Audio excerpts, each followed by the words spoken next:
Welcome to The Explainer. Today, we're diving into Olivia Fox-Cabani's book, The Charisma Myth, to unlock the secrets of personal magnetism and show you that charisma, well, it's a skill that anyone can learn. So let's start with the big question. Is charisma something you're just born with? You know, the common idea that it's this magical quality that some people just have and the rest of us don't. Well, that's exactly what we call the charisma myth. And to really get why it's a myth, let's jump back to a famous story from London in 1886. So, a woman had dinner on two separate nights with two rivals for prime minister, William Gladstone and Benjamin Disraeli. Of Gladstone, she said, "After dining with him, I thought he was the cleverest person in England." But of Disraeli, as you can see, she said she walked away thinking she was the cleverest person in England. See the difference? True charisma isn't about how impressive you are. It's about how impressive you make other people feel. And that right there, that gets to the absolute core of the book. The big idea is that charisma is not some innate gift you're born with.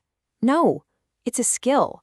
It's a set of specific behaviors that you can actually learn, practice, and master. And we're not talking about magic here. This is actually science. Cabane demystifies the whole thing by pulling from cognitive neuroscience, behavioral psychology, even stuff from athletic conditioning, all to prove that charisma can be broken down into practical, learnable actions. So what are these behaviors, really?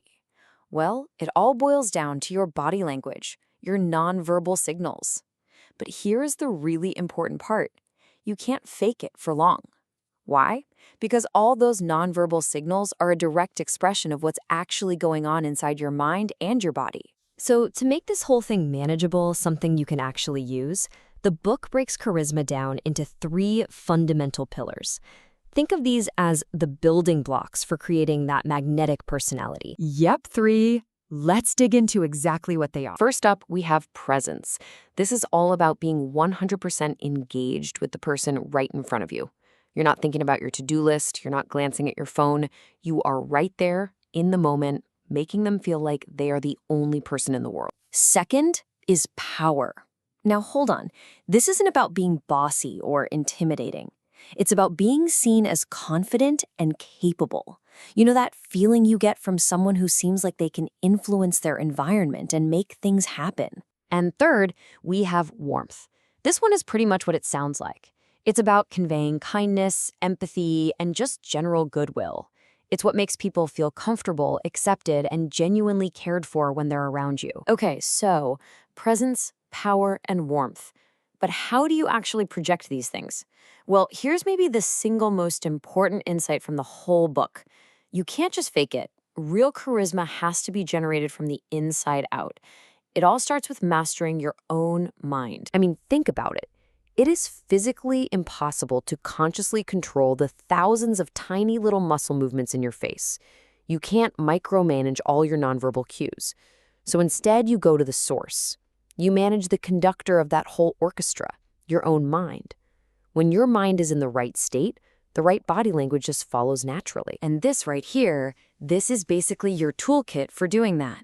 It's a really simple three-step process for handling all that internal static. The anxiety, the discomfort, the self-doubt, that absolutely destroys charisma. All right, step one, destigmatize your discomfort. You just accept that feeling anxious or irritated is a normal part of being a human. It's not a sign you're broken, it's just your brain's ancient survival mechanism kicking in. That's it. Second, you neutralize those negative thoughts. And the trick here is to remember that your thoughts are not facts. Your brain can and does play tricks on you. So instead of fighting the negative thought, just label it. See it as nothing more than graffiti on a wall. It's there, but you don't have to believe it. And just by doing that, it starts to lose its power. And that brings us to step three, rewrite reality. This is where you actively choose a different way to interpret what's happening to change how you feel. To see how this works, let's use a classic example we can all relate to, getting road rage right before an important meeting. So imagine it. Your heart is pounding, stress hormones are pumping through you, your muscles are clenched, and you just can't stop thinking about that idiot driver. Now, in that state, how charismatic are you going to be?